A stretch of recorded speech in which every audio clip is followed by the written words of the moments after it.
It's just a walk around town. You know, because like so many times we're like walking, looking at the ground, you know, and you're like, you look up and you're like, whoa! But it can turn into a treasure hunt. Oh, check that out. Look, the Paul Bunyan, the letters are actually spelled out like logs. Tom Dobrowolski is the founder of a website called Urban Archives.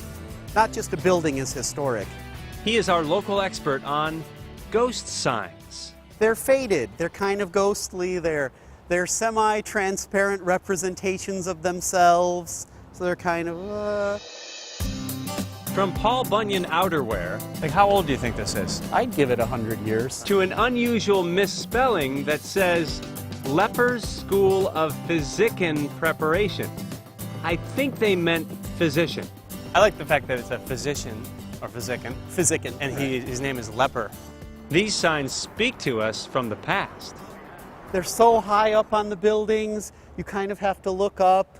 They're juxtaposed against the sky. It's kind of like they're speaking down to us from the heavens, like, you know, like departed ghosts.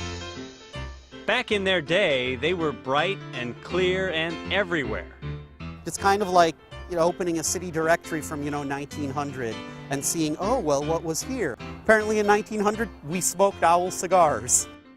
We tend to think that we're the only generation bombarded by advertising.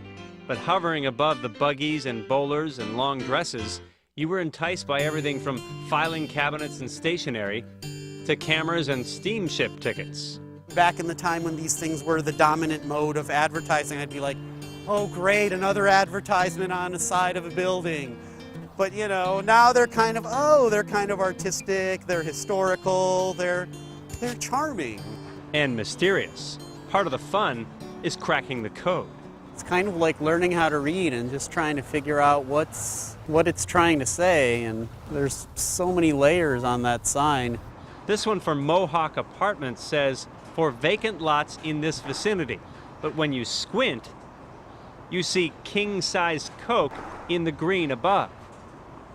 Then there's the Rainier Beer sign in Pioneer Square. I'm hoping it's not the Rainier Beer Mission. The Alki mission was probably first, then came the beer. You'd think construction and graffiti would be ghost signs' primary enemies, but not always. If they were to build up a building here, it would actually preserve the sign, because it would shield it. And knocking down a building can reveal a sign or two. As for graffiti, The taggers kind of leave them alone. I don't know if it's some kind of artistic respect or something, or if it's a way of saying, hey, that's pretty cool. Tom says the major threat is time. You know, it's not like you're going to go and repaint these, because that wouldn't be honest. Right. So then what do? Do you let them fade away slowly? So the next time you take a stroll around town, do stop and smell the roses. But don't forget to read the writing on the wall, too.